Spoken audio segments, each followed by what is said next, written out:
3호 해당 사업장이 지역에 있는 업종 규모 동일, 유사 사업장 동일 직종에 관한 사항. 이 자료는 어디서 볼 수 있냐? 통계 자료가 아닙니다. 이거는 근로복지공단 내부 데이터에 쌓여있죠. 공개 안 합니다. 이것도. 자, 4호 해당 사업장의 근로제공 기간 중에 받은 금품에 대해서 본인이나 가족이 보유하고 있는 기록 등 증빙서류에 관한 사항. 아까가 월급봉투 같은 거.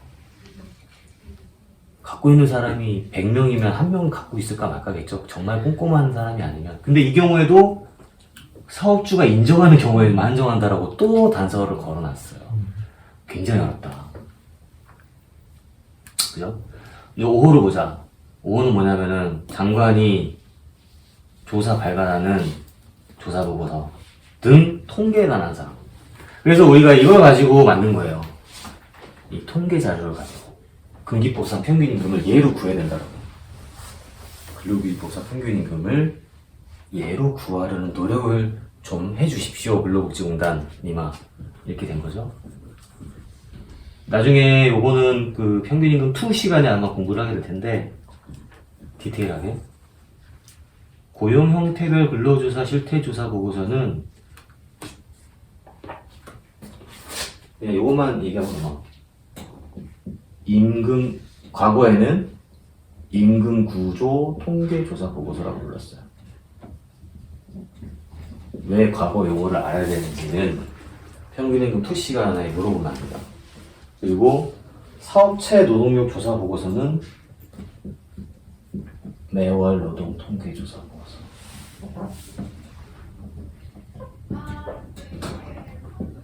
두 개를 구분하는 이유가 있습니다. 간단히만 얘기하면은 특례 임금은 아까 통계 임금으로 구한다고 했죠. 그 통계 임금의 근간이 되는 게 바로 이 매월 노동 통계잖아요. 그런데 우리 근로기준법상 평균임금 옛날에 휴폐업에서 자료 하나도 없는 그런 경우에도 우리가 구해야 된다고 얘기하고 있잖아. 법원에서도 그렇고 노력해야 된다고. 근데 뭐가 있어야 노력을 하죠. 그래서 이 고시를 가지고 노력해라라는 얘기를 하는 건데 고시에 찾아보니까 5조에 5호에 이런 게 있어. 고용 형태별 근로실태조사 보고서, 즉 임금구조 통계조사 보고서로 얘를 구해라.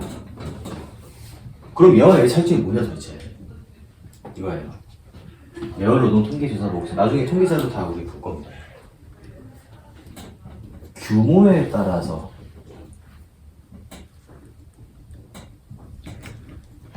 정해지는 금액이다. 일단 쉽게 얘기하면 임금구조 통계조사 보고서는 징역이다. 쉽게 얘기하면은 대기업 다닌 사람은 특례임금이 높고요. 대기업. 그죠? 근데 대기업이 아니라 소기업을 다녔지만 징역이 오래된 사람은 임통을 적용했을 때 제값의 평균임금을 구할 수 있는 거예요. 이 차이가 있는 겁니다. 나중에 직접 고용노동 통계 사이트에 들어가서 이걸 한번 확인해 보세요. 숙제. 고용 형태별 근로조사 보고서와 사업체 노동력 조사 보고서가 어떻게 생기는지, 어디에 들어가면 찾을 수 있는지 간단히 확인을 해봅시다. 필요한 작업이니까. 그래서 우리 평균임금이 정해진 여기까지 일단 마칩시다.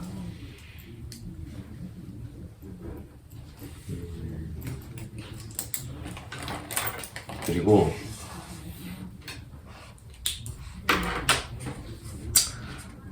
간단하게 1강을 리뷰할게요. 1강이 아니고 이제 평균임금 정의에 대해 리뷰하면은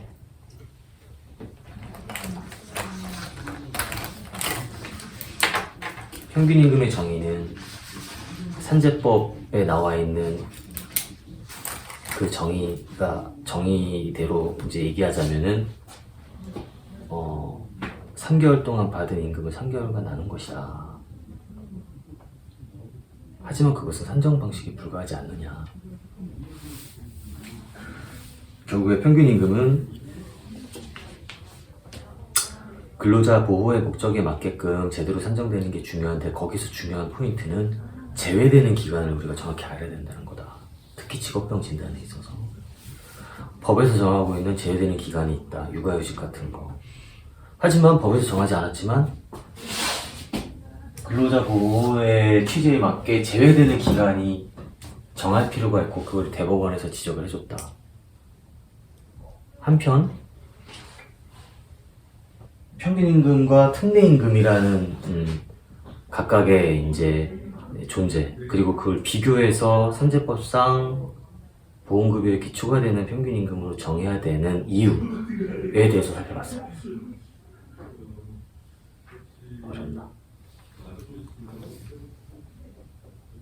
그리고 평균임금을 산정할 수 없는 경우에 업무처리 평균임금 산정 특례 고시까지. 일단은 이렇게 하고 넘어갑시다.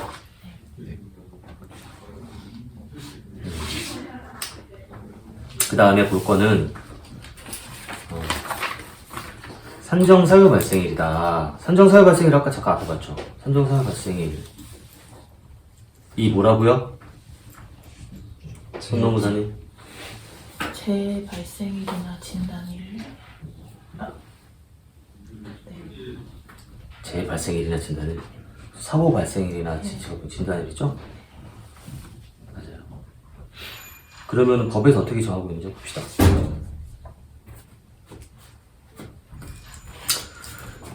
근로기준법에서는 이렇게 얘기하고 있어요. 재보상을 하는 경우, 재보상이라는 챕터가 있죠.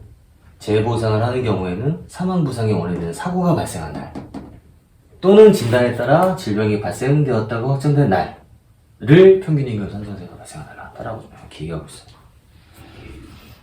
그리고 선제법에서는 또 이렇게 얘기하고 있어요. 직업병에 걸린 사람에 대한 평균임금 산정 특례 요거죠. 특례 요 얘기를 하면서 직업병이 확인된 날에 대해서 얘기하고 있어. 그 날은 어떤 날이냐? 그 당시에 발급된 진단서 소견서나 혹은 그 진단서 소견서를 발급하기 위해 검사나 치료를 시작한 날이다. 라고 얘기를 하고 있어요. 간단하죠?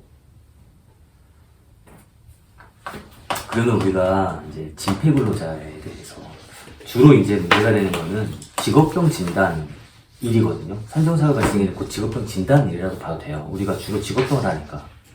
그 중에서 진폐근로자를 우리가 많이 다루잖아요. 그러면 진폐근로자의 평균임금을 산정하는 거를 어떻게 봐야 되냐?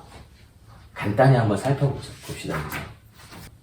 진폐근로자는 진폐진단서 발급일을 기준으로 산정사유 발생일을 정하는 거고, 산정사유 발생일이 곧 진폐진단서 발급일이죠. 그리고 평균임금, 특례임금 산정에서 높은 금액을 적용한다. 아까 했던 얘기입니다. 처음에 계속 얘기를 할 거예요.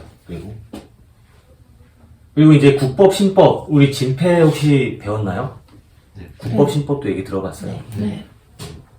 신법. 이때 이제 물론 신법이라는 건 지금도 계속 법이 변하니까 지금 시점 적용되는 건 신법이죠. 하지만 이때를 기준으로 굉장히 형태가 많이 바뀌었기 때문에 드라마틱하게 보통 우리가 신법을 얘기하는 기준은 이겁니다. 2010년 11월 21일 이후에 진폐가 최초로 결정되는 경우에는 평균임금하고 진폐 고시임금을 비교해서 높은 걸 적용한다라고. 갑자기 진폐 고시임금이 튀어나왔죠. 진폐 고시임금. 어려울 거 없습니다, 여러분. 이름이 많다고 헷갈릴 필요 전혀 없어요. 고시임금은 특례임금하고 쌍둥이 형제예요.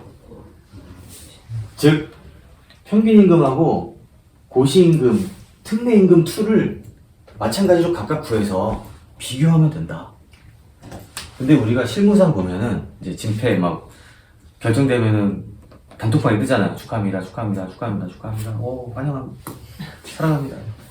근데 이제 그게 진폐 고시임금으로 바로 결정돼서 우리가 통지서가 날라오는 거예요. 진폐 고시임금은 뭐냐면은 고시임금이 뭐예요? 말 그대로 정해놓은 거예요. 2023년도에 고시임금은 얼마다라고 정해놓은 거예요. 그리고 2024년도의 임금이 얼마다라고 통상 12월에 정해서 발표합니다. 어디에 발표할까요? 아까 우리가 본 노동부 홈페이지.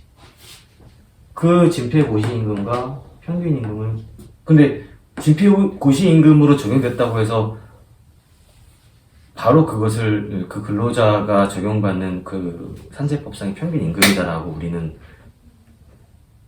생각하면 안 된다는 거예요. 임기법상 평균임금을 반드시 구하는 작업을 해야 됩니다.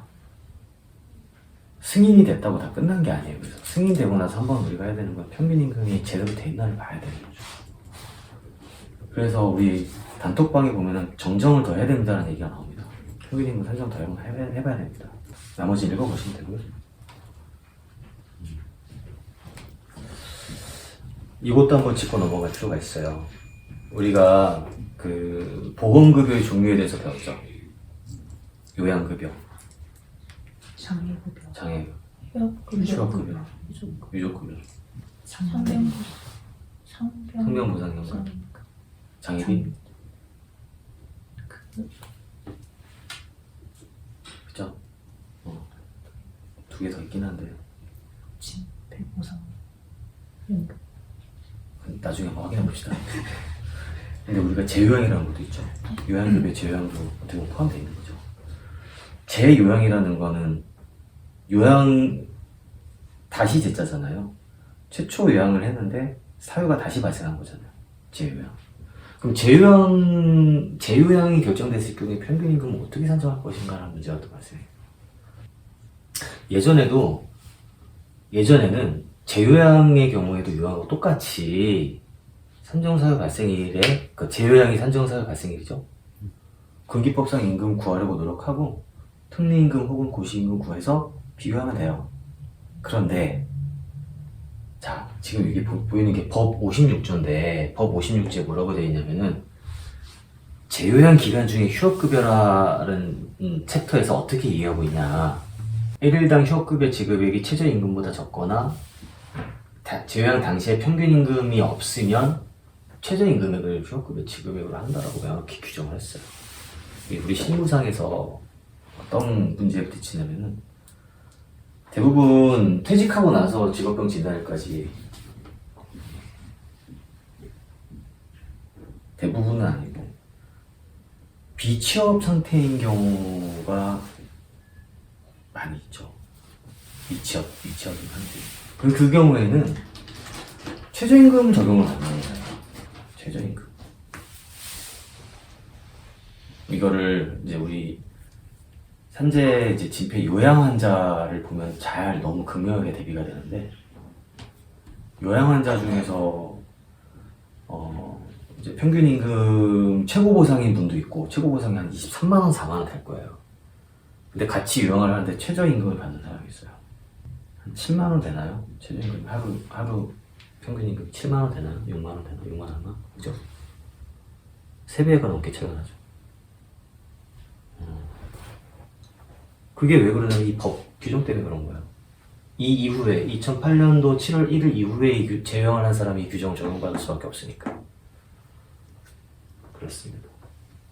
하지만 나는 이 법정에 동의할 수가 없어요. 이유는 그 사람의 온전한 노동력이 단지 미취업 중인 상태라고 해서 최저임금으로 적용되는 게 온당한가? 라는 질문에 대해서 내 스스로가 답변을 할 수 없겠더라고요. 근데 이게 실제로 대법원까지 갔지만 졌습니다. 졌어요. 법의 정형대로 따라야 된다라고 법원에서 얘기했어요. 법의 정형대로 따라야 된다. 법을 바꿔야 될 것 같아요. 이거는. 누가 좀 국회로 가서 법 좀 바꿔주십시오. 이 법은 문제 있는 것 같아요. 진짜. 자, 어쨌든 우리가 근데 뭐 따라야 되니까 일단은 그죠? 일단은 따라야 되니까. 하지만 이런 문제의식은 갖고 있자라는 거죠. 그래서 이제 요양 환자들 보면 나는 저임금 대상자야, 난 저임금이야 이렇게 말하시는 분을 가끔 만날 수 있습니다. 그분들이 이런 분들이에요. 난 저임금이야. 최저임금을 그렇게 얘기하는 거야. 그들 표현대로. 지금 재요양 평균임금 산정을 계속 보고 있는데 재요양 이전에 취업 안 했으면 최저임금 적용이다. 특례는 적용할 수 없다. 최초 연간 달리. 참 웃긴 게 이거예요. 보면은 3번 보면은 자 제요항으로 재산정한 평균임금은 휴업급여에 적용하는데 장애급여 지급할 때는 어떻게 하느냐면은 이걸 적용하는 게 아니라 예전 장애급여 산정해주는 평균임금을 하거나 혹은 요양 종결 당시 평균임금을 증강한다라고 되어 있어요. 이게 무슨 소리냐면은 최초 평균임금을 존중한다는 얘기예요. 최초 요양 당시의 평균임금. 마찬가지로 사망한 경우에도 최초 요양 종결 당시. 왜? 왜? 산재법 1조의 목적이 뭐냐? 거기에 대한 답이 되겠죠. 그런데 얘는 왜 이렇게 하냐고. 휴업급여는 뭐 좀 법에 제외되는 건가요? 근데 좀 그게 좀 안 맞잖아요. 일관성이 없잖아. 그래서 실제로는 이것도 바뀐 겁니다. 계속 어떤 다툼을 통해서 바뀐 거예요. 처음부터 이렇게 되지 않았었던 거죠. 근데 휴업급여 상여보상연금 대법원까지 가서 졌어요. 또 이거는 참 이상하다. 산정사유 발생일은 몇 가지만 일단 알면 됩니다. 이번 시간에는 통상임금, 고시임금까지 할게요. 일단 하고 보십시다. 통상임금 아까 우리 얘기했죠. 근기법 2조에 보면은 근기법 시행령 6조에 통상임금이 정의가 나와 있죠. 우리 너무나 잘 알잖아요. 김혜준 너 그지? 너무나 잘 판례도 너무 많고 통상임금 관련 판례들. 주로 연장수당 관련된 대기업 노조가 많이 하는 소송이죠. 물론. 정기적으로, 일률적으로 소정근로 또는 총근로에서 지급하기로 정한 이 세 가지 요건을 충족시키는 금액인데 쉽게 말하면 이거예요. 그러니까 우리가 용어에 너무 매몰돼서 어렵게 보지 말고 최대한 쉽게 개념적으로만 잡아갑시다. 통상임금은 얼마 받고 일합시다. 예를 들어서 김현동 의사님 하루에 15만원 받고 노무인 관행에서 일합시다. 이게 통상임금이에요. 근데 하루에 15만원 받고 이후에 또 성과급도 받았어. 그걸 다 합한 건 평균임금이야. 사전에 정하는 게 통상임금이고 사후에 다 합한 게 평균임금이다. 그러니까 통상임금은 평균임금보다 같거나 작겠죠. 개념상. 예, 통상임금은 평균임금보다 같거나 작을 거 아니에요? 근데 아닌 경우도 있다는 거지. 그럴 경우에는 이 평균임금이 통상임금보다 적으면 그 통상임금을 평균임금으로 한다라고 또 장치를 걸어놓은 거예요. 그래서 통상임금이 산재법상에서 다툼이 되는 경우는 거의 없어요. 이게 이제 일당과 관련해서 나중에 뒤에서 보겠지만 일용 근로자의 평균임금을 구하는 데서 조금 이렇구나라고는 보면 되는 거고, 통상임금이 일반 우리 근로기준법상 연장수당에 지금 한창 쟁점이 되고 있는 그것과는 다르게 산재법상은 쟁점이 되는 게 거의 없습니다. 오히려 평균임금이 핫하죠. 그렇죠? 평균임금에 대한 보충적 역할을 담당한다라는 거예요. 산정 방법은 김희준 노무사 많이 산정해봐서 알죠? 209시간 어떻게 산정하는 건지, 226시간 어떻게 나오는 건지. 우리가 이제 근기법상이고 김현 노무사 알겠다. 우리 모르는 분이 있으니까 간단히 보고 넘어가면은 통상임금은 월급 금액으로 월 통상임금을 보통 많이 산정을 합니다. 왜? 통상임금이 어디에 쓰이죠? 왜 통상임금을 구하죠? 가산수당 산정할 때. 그렇죠. 주로 가산수당하고 또 뭐 연차수당 이런 거 산정할 때. 그러려면은 시간당 통상임금을 알아야 되잖아. 우리가. 시간당 통상임금과 그거를 보통 월급을 우리가 주니까 월 통상 근로시간 수를 알아야 되잖아요. 그렇죠? 그래서 보통은 월 통상임금 산정 기준 시간 수를 정해서 실무상 많이 이제 활용을 하는데 우리가 주당 시간이 주 40시간에 유급 8시간을 더해서 주에 48시간. 지금은 주 44시간 근무하는 사업장이 많지는 않죠. 주 40시간이죠. 8 곱하기 5일. 대부분 그렇죠. 아닌 사업장도 있긴 하지만. 그래서 주에 해당하는 근로시간 수를 정하고 1년이 며칠이에요? 365일이죠. 1년이 몇 주일까요? 1주가 며칠이죠? 7일이죠. 1년이 365일이고 1주가 7일이죠. 그러면 1년간 주수는 어떻게 구해요? 7로 나누죠. 1년간 주수를 곱하는 거예요. 주당 근로시간 수에 1년간 주수를 곱하면은 1년간의 총 시간 수가 나오죠?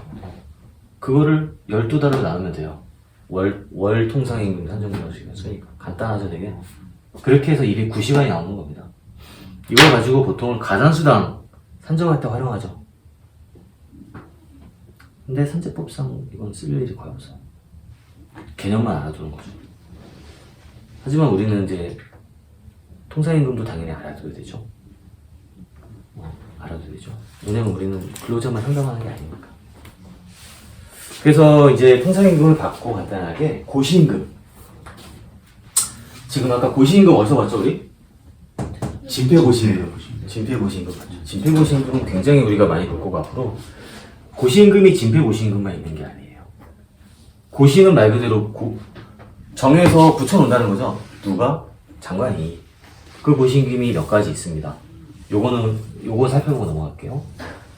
산재법상 특이한 거는 뭐냐면은 상한과 하한을 걸어놨다는 겁니다. 예를 들어서 어떤 근로자가 이제 김혜준 노무사의 예를 들어서 평균 임금이 30만 원이다. 근데 이제 업무상 재해를 당했다. 그런데 그 평균 임금이 그러면 30만 원을 다 인정해 주느냐? 아니다. 최고 보상보다 큰 것들은 최고 보상까지만 인정해 준다는 거죠. 올해 최고 보상이 아마 23만 원, 4만 원 정도 될 거예요. 최고 보상, 최저 보상 한번 확인해 보십시오. 이제 그리고 진폐 고시임금도 확인해 보세요. 이왕이면은 각각 다 찾아보세요. 동기들 거 봐도 좋은데 찾아봐야 됩니다. 그리고 고시임금이 최저임금이 우리 최저임금 잘 알죠, 너무나? 그것도 최저임금이 최저임금위원회에서 고시하는 거잖아요, 그죠? 고시임금이죠. 그래서 이제 산재법상 최저임금액이라는 거는 최저임금액이라는 거는 시간당 그 최저임금액 곱하기 8을 한 겁니다. 개념적으로는 너무 당연한 얘기라 체크하면 되고, 또 뭐가 있느냐, 이런 것도 있죠. 고시임금 중에는 아까 우리가 이전 시간에 살펴봤던 사업주, 특고종사자 이런 분들도 정해서 아예 고시를 하는 거죠. 이런 분들이 있다. 그리고 이제 제일 중요한 진폐고시임금이 있는 거죠. 우리가 앞에 잠깐 언급했던. 진폐고시임금은 왜 그러면은 그 전에는 진폐도 특례임금을 적용했었는데 시행령 25조에 보면은 고시임금은 제1항 1호에 해당하는 직업병의 경우에 적용한다라고 돼 있어요. 이것도 잘 봐야 됩니다. 왜 적용을 했을까요? 제도 취지는 밑에 있는 것 같아요. 되게 복잡해요. 한번 평균임금 특례 계산을 해보겠지만 굉장히 복잡합니다. 복잡하고 실제로 이게 그 근로자의 통상의 생활 수준을 보장한다라고 적어도 진폐에 있어서는 보지는 못할 것 같아요. 그리고 규모에 따라서 업종에 따라서도 너무 편차가 커서 장관이 그냥 결정하자라고 된 거예요. 신법 이후에 고시임금으로 바뀐 거예요. 그래서 근데 그렇다고 해서 특례임금이 없어서느냐? 그건 아닙니다. 특례임금은 살아있어요, 여전히. 그래서 이 시행령 25조 잘 봐야 되는 게, 시행령 25조가 직업병에 걸린 사람에 대한 특례잖아요. 특례. 근데 여기서 2항 1호를 보면은 1항 1호에 해당하는 직업병의 경우 이렇게 되는 이 진폐라는 거죠. 법조문에 보면은 그냥 이렇게만 돼 있어요. 1항 1호에 해당하는 직업병. 그래서 우리가 단권화를 해야 된다. 이게 뭔지를 빨리 파악해야 된다라는 거죠. 진폐라고 적어두던가. 그죠? 친절하게 진폐라고 내가 적어둔 겁니다, 그냥. 그죠? 지금 볼 때는 이해하는데 만약에 나중에 볼 때는 이해가 절대 안 돼요. 적어놔야 돼요. 이게 단권화죠. 우리 다 해봤잖아, 서브노트. 안 해봤나요? 안 해봤어요? 미안합니다. 자, 그래서 이 진폐고시임금은 신법 이후에 최초 진폐 승인을 받은 자에게 적용하는 거죠. 다만 이전에 보험급여를 지급받는 사람은 적용 안 합니다. 법적 안정성을 위해서. 내가 그 전에 더 높은 급여를 받고 있는데 고시임금이 나죠. 근데 왜 그거 적용받아야 되는 거지? 그럼 사회적 법적 안정성이 떨어질 거 아니에요. 그죠? 바뀐 법이 모두에게 다 똑같이 좋게 적용하는 건 아니다라고 우리가 1강 때 얘기했잖아요. 그죠? 그것 때문에 그런 겁니다. 그래서 이 근기법상 평균임금과의 관계를 보면은 내가 계속 얘기한 거 이겁니다. 우리가 지금 수업 시간 때 계속 내내 얘기하는 게 이거예요. 근기법상 평균임금하고 특례임금 혹은 진폐고시임금하고 비교해서 높은 금액으로 적용해야 된다는 거예요. 왜? 왜 비교해야 돼요? 그죠? 항상 기억해. 영혼 없이 기계적으로 업무 처리를 하면 어느 순간 내가 이 이유를 까먹고 복잡한 사안에 부딪혔을 때 해결을 못합니다. 내가 그 원리를 알면 돼요. 이 이유를 명확히 알면 어떠한 복잡한 사안이 와도 헤쳐나갈 수 있어요. 그래서 계속 내가 얘기를 합니다. 실제 실물을 보면은 굉장히 복잡한 것들이 많이 나올 거예요. 그럴 때 길을 잃지 않는 것은, 우리에게 나침반이 되어주는 것은 항상 왜? 법 1조다. 우리 마음속에 등불, 등대 같은 존재가 될 겁니다. 여기까지 하고 10분 쉬었다 갑시다. 네. 네. 네.